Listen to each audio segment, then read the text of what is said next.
God is about to rewrite your story.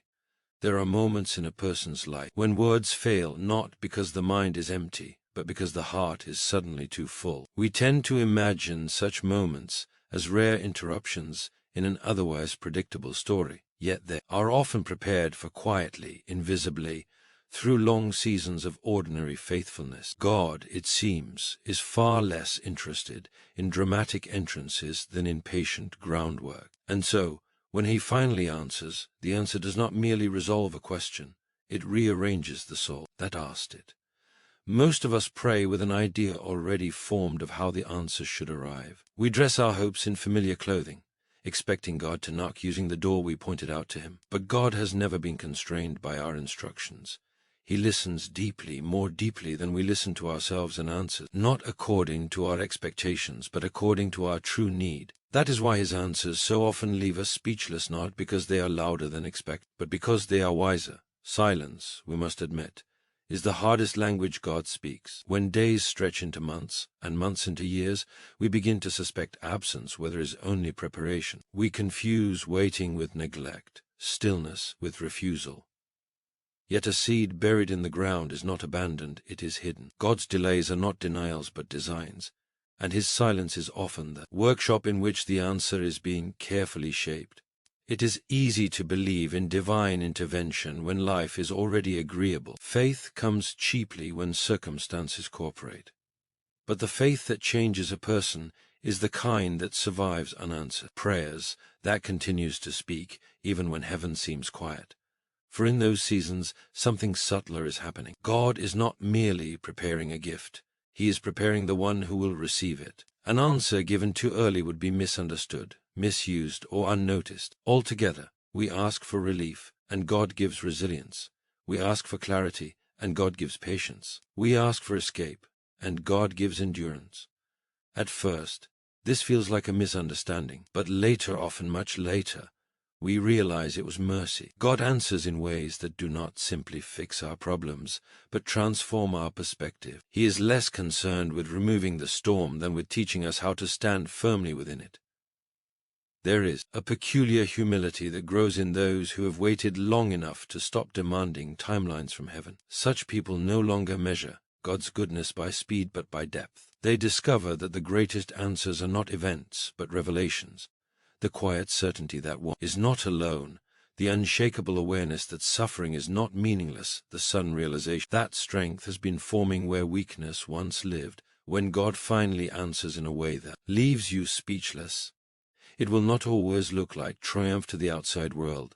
Sometimes it arrives disguised as peace in the middle of unresolved circumstances. Sometimes it comes as forgiveness where bitterness once ruled. Sometimes it takes the form of courage to remain when every instinct urges escape. These answers do not announce themselves with spectacle, but they carry a weight that silences argument. We often imagine that being speechless before God means being overwhelmed by joy alone. But there is another kind of silence, one born of recognition. It is the quiet that follows when you suddenly see how carefully every step has been guided, how even your detours were woven into a larger design. In that moment, regret loosens its grip, and gratitude takes its place. Not the shallow gratitude of getting what you wanted, but the deeper gratitude of receiving what you needed. God's answers are rarely simple because human hearts are not simple things. We carry contradictions within us, faith and fear, hope and doubt, courage and hesitation. A shallow answer would address only part of us, leaving the rest unchanged. But God answers holistically. He speaks to the whole person, to wounds we have forgotten and strengths we have underestimated. When his answer comes, it does not merely speak to the present question, but echoes backward and forward through our lives. This is why those who have encountered such answers struggle to explain them. Words feel inadequate, not because nothing happened, but because too much did. How do you describe the moment when despair quietly loosens its grip? How do you explain the instant when fear no longer has the final word? These are not experiences easily translated into language. They are known more deeply than they are spoken.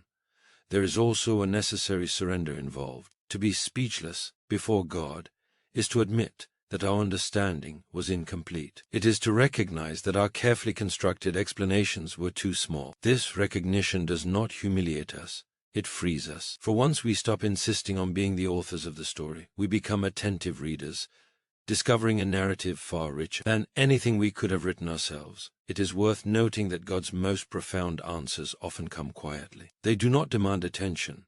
They invite reflection. They arrive in moments of ordinary grace, a conversation that shifts a heart, a realization that arrives unannounced, a strength that appears exactly when it is needed. Later, when we look back, we see that these moments were turning points, though. They did not announce themselves as such at the time. And so if you find yourself waiting, uncertain whether God has heard you, consider the possibility that the answer is already unfolding in ways you cannot yet recognize. Consider that the very patience being formed within you may be part of the answer. Consider that the clarity you seek may arrive not as an explanation, but as a peace that makes explanations less necessary. When God answers in a way that leaves you speechless, it will not render you passive. On the contrary, it will awaken you. You will find yourself living differently, choosing differently, hoping differently. The answer will not simply close a chapter. It will open a new way of seeing everything that came before. You will realize that what you once called delay was in fact alignment, that events had to unfold in a particular order for the answer to make sense at all. This realization carries with it a quiet reverence. You begin to handle life more gently, aware that unseen purposes may be at work even in the most unremarkable moments. You learn to trust not because everything is explained, but because you have seen enough to know that explanation is not always necessary. Faith matures when it learns to rest in character rather than outcomes.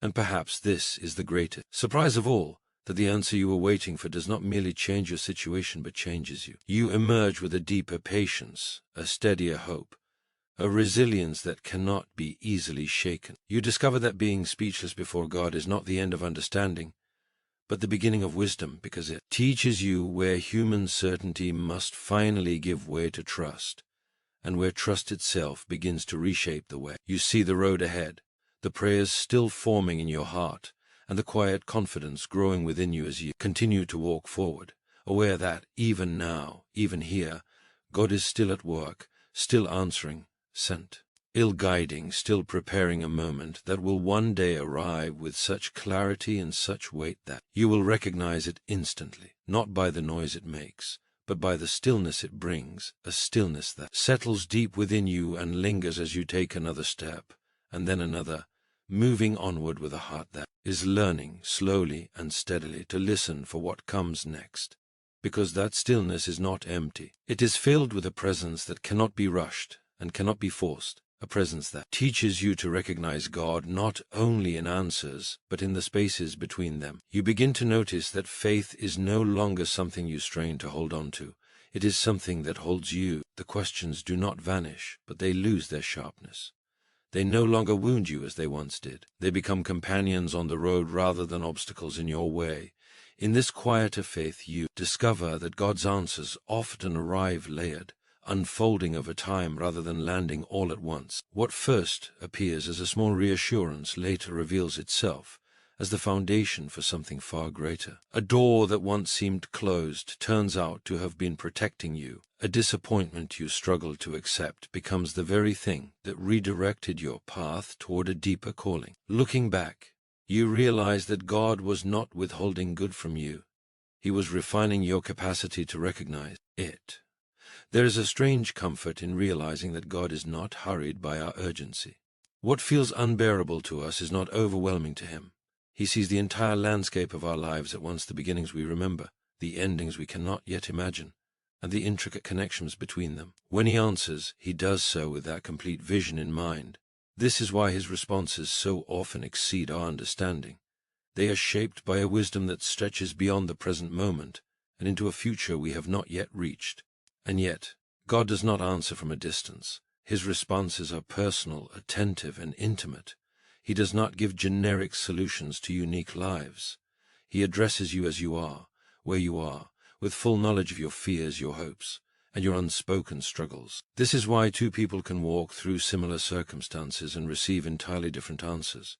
God's aim is not uniformity but transformation, not comparison but calling.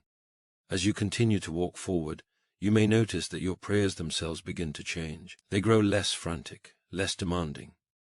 You find yourself asking not only for outcomes, but for understanding, not only for relief but for wisdom.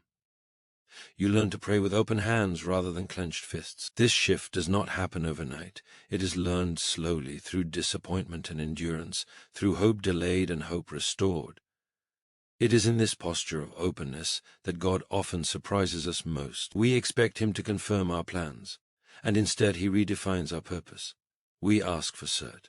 Ain't He? And He gives us courage. We pray for control, and He teaches us trust. These answers do not always feel like answers at first. Sometimes they feel like loss, but time has a way of revealing what fear cannot see, that surrender is not the abandonment of desire, but the alignment of desire with something greater.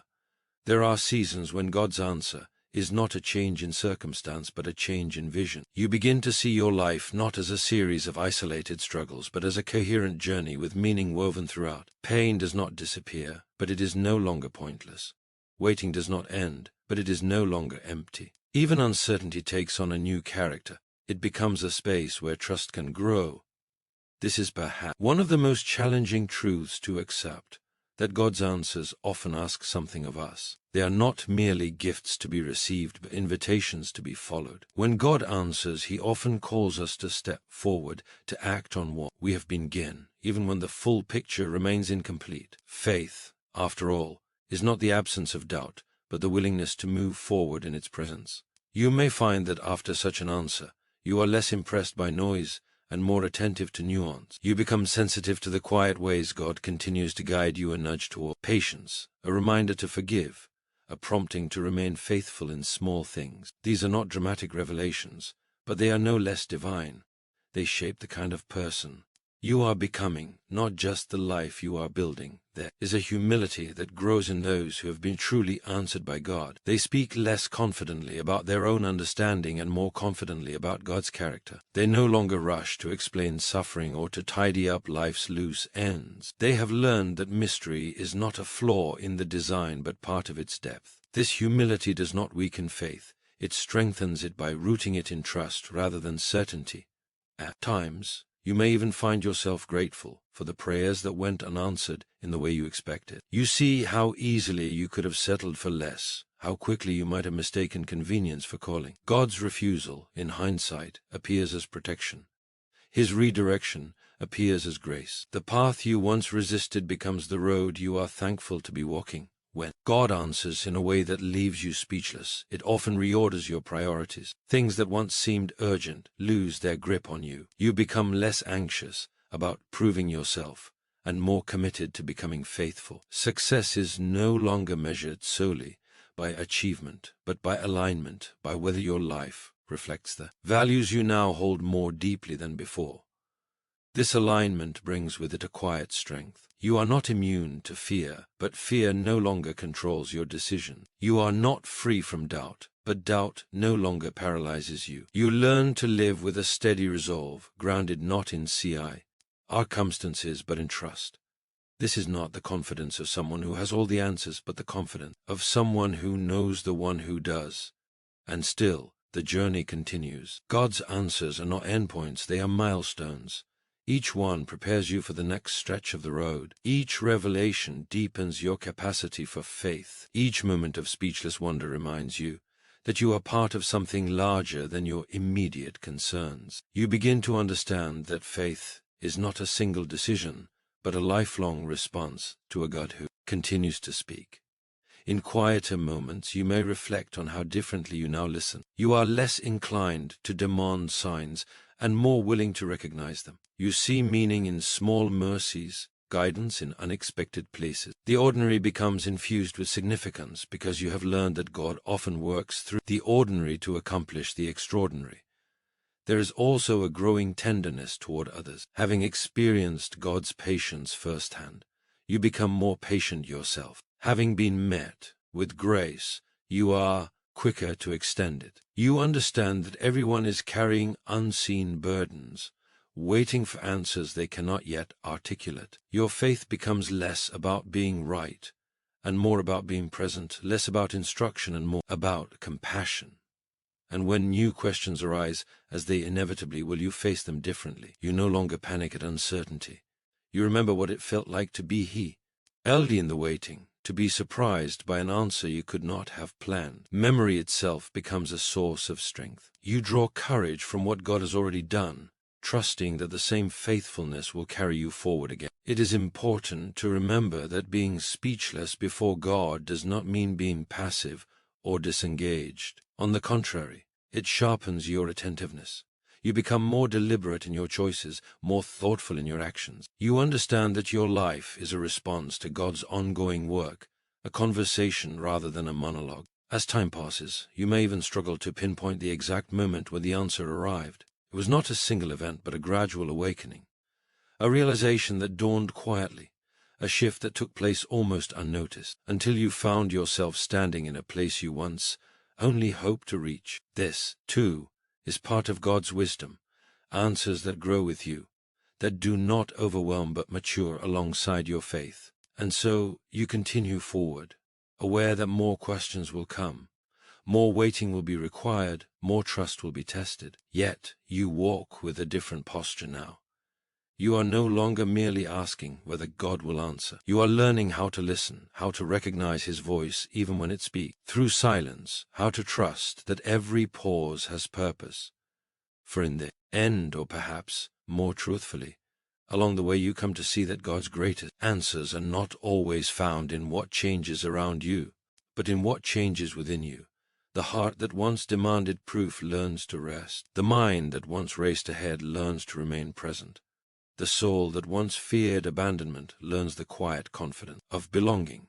And as this understanding continues to deepen, as your faith continues to stretch and settle and grow, you find yourself moving forward once more, not with all questions resolved, but with a steady assurance forming beneath them, an assurance that whatever comes next will be met not alone, not unprepared, but accompanied by the same God who has already answered you in ways you never expected, ways that continue to unfold even now, shaping your steps, steadying your heart, and drawing you onward into whatever waits just beyond the horizon, where listening itself becomes an act of trust, and trust becomes the rhythm by which you live, and that rhythm carries you gently forward, still attentive, still open, still learning to recognize the subtle movements of grace that surround you as you take another breath, another step, another quiet moment to wonder what answer might be forming even now, because wondering itself has become a sacred act. You no longer rush past it in search of certainty. You sit with it,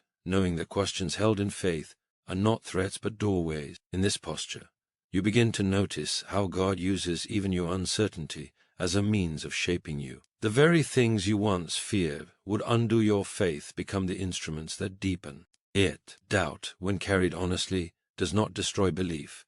It strips belief of its illusions. There was a time when you believed faith meant having answers ready at all times, explanations neatly arranged, confidence that never wavered. Now you understand it differently. Faith has become a willingness to stay, to remain open, to keep walking even when the path curves out of sight. You discover that God is less interested in impressive certainty than in honest trust. He meets you not at the height of your confidence, but in the humility of your dependence. And dependence, you realize, is not weakness. It is clarity. It is the recognition that you were never meant to carry the weight of your life alone. God's answers often bring this realization with gentle force. They remind you that strength is not self-generated but received, not manufactured but sustained. When you finally see this, you stop measuring your worth by how well you hold everything together and begin to measure it by how deeply you are held. There are days when this truth feels steady and sure, and days when it feels fragile, almost distant. But even on those days, something has changed. You no longer interpret struggle as evidence of failure. You understand now that difficulty is not the opposite of faith, but often its environment. Growth rarely announces itself with comfort. More often, it arrives through tension, through the quiet perseverance of continuing to trust when nothing seems to be resolved. God's answers you find do not insulate you from pain. They anchor you within it. They give you a place to stand when the ground shifts, a point of reference when emotions rise and fall. This anchoring does not make you unfeeling. It makes you resilient. You feel deeply, but you are not undone. You grieve honestly, but you do not despair. You hope realistically, without surrendering to cynicism. As this resilience grows, so does your capacity to wait. Waiting no longer feels like wasted time. It becomes a season of attention, a space where you learn to listen more carefully, to notice subtler movements. You begin to sense that God's work is rarely hurried, because lasting transformation cannot be rushed. What grows quickly often lacks depth. What endures is formed slowly, deliberately, with care. There is a tenderness in the way God answers that you did not notice before. You see now that He does not overwhelm you with truth all at once. He gives it in portions, in measures you can carry. Too much clarity, too soon, would crush rather than heal. And so He reveals what you need when you need it, trusting that the rest can wait. This patience is itself an expression of love. You also notice that God's answers often require cooperation. They are not delivered as finished products, but as beginnings. A calling that requires courage, a peace that must be protected, a direction that asks for obedience before it offers explanation. At first this feels unsettling. You want assurance, Befa, action. But faith, you are learning, often works the other way around. Movement invites clarity. Trust precedes understanding. As you respond to these invitations, your life begins to take on a quieter coherence. Not everything makes sense, but things begin to belong together. Your past no longer feels like a series of disconnected mistakes. You start to see patterns of guidance, even in places where you once saw only chaos. The wounds you carry become sources of empathy. The lessons you learn through pain become tools for compassion. And compassion, you realize, is one of the most profound answers God gives. It reshapes the way you see others. You become less quick to judge and more eager to understand. You recognize that everyone is in some stage of waiting, some chapter of uncertainty. This awareness softens your interactions. You listen more carefully. You speak more gently. You learn that sometimes the most faithful response is simply to be present. There is also a growing freedom within you. Freed from the need to control outcomes, you find space to engage fully with the present moment. You laugh more easily. You rest more honestly. You work with diligence, but without desperation. Life becomes less about proving and more about participating. You are no longer striving to earn God's attention. You are responding to it. This freedom does not mean you stop caring. It means you care without being consumed. You invest without losing yourself. You hope without demanding. G guarantees. This balance is not something you achieved through effort. It emerged as a byproduct of trust. God's answers did not remove your responsibilities, they clarified them. They taught you where your influence ends and where surrender begins. Sometimes, when you least expect it, you catch yourself remembering old prayers. The ones you whispered in fear, the ones you cried out in exhaustion. You remember how urgent they felt, how desperate. And you marvel not only at how God answered, but at who you have become since then. The person who prayed those prayers feels familiar, yet distant, like a younger version of yourself who could not yet imagine the strength that was being formed. This reflection does not make you proud. It makes you grateful. Gratitude, you find, is one of the lasting fruits of being truly answered by God. It settles into you quietly, shaping your outlook. You become thankful not only for what has been given, but for what has been withheld, delayed, or redirected. You understand now that love sometimes says no, sometimes wait, sometimes not yet.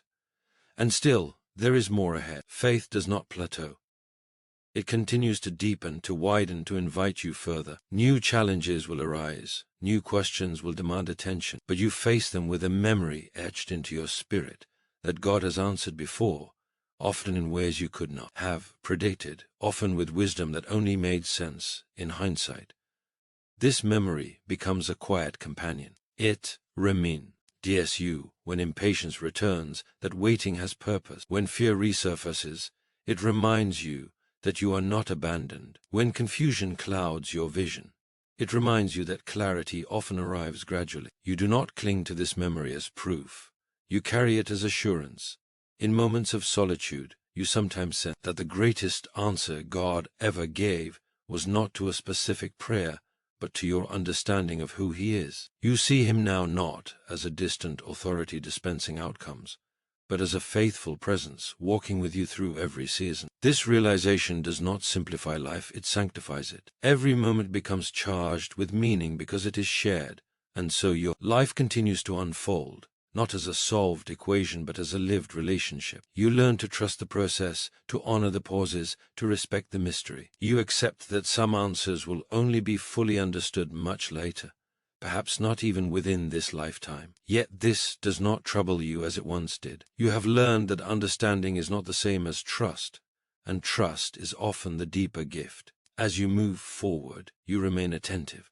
You listen not only for dramatic interventions, but for subtle guidance. You notice how God speaks through conscience, through wisdom gained, through the quiet alignment of circumstances. You recognize that answers are not always announcements. They are often confirmation that arrive gently, almost unnoticed, until you realize they have been guiding you all along. And in this ongoing attentiveness, you continue to walk, step by step, prayer by prayer, breath by breath, where the God's answers are still forming, still unfolding, still approaching you from angles you cannot yet see. Answers that may once again leave you speechless, not because they overwhelm you, but because they resonate so deeply with the truth being shaped within you, a truth that continues to grow.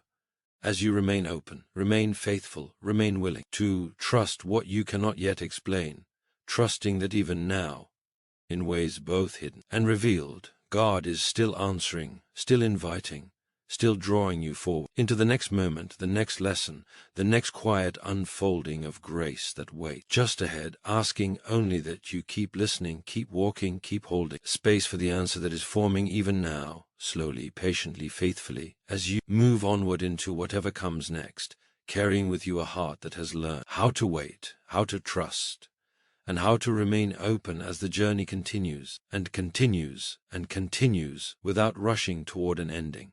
Without demanding finality, but resting in the assurance that the story is still being written and the answer is still on its way, unfolding one breath, one step, one quiet moment at a time, as you stand on the threshold of what has not yet been revealed, listening for the next whisper, the next movement, the next gentle turning of grace that will arrive, in its time, in its way, leaving you once again quietly, reverently. And so the truest conclusion is not a period, but a posture. You stand here not with every question answered, but with a heart steadied by trust, a mind quieted by wisdom, and a spirit attentive to grace. You have learned that God's answers are not always thunder, but often light enough to take the next step, light enough to see just far enough ahead to keep moving. What once demanded explanation now invites surrender. What once frightened you now forms you. You do not rush the unfolding, because you know the author is faithful. You walk forward carrying fewer certainties and deeper convictions, less noise and more listening. And when the answer comes, as it surely will, you will recognize it not by its spectacle, but by its peace. You will know it by the way it settles your striving, aligns your heart, and leaves you quietly changed, speechless not because you have nothing to say, but because gratitude has finally found a deeper language than words, and trust has become the rhythm by which you live.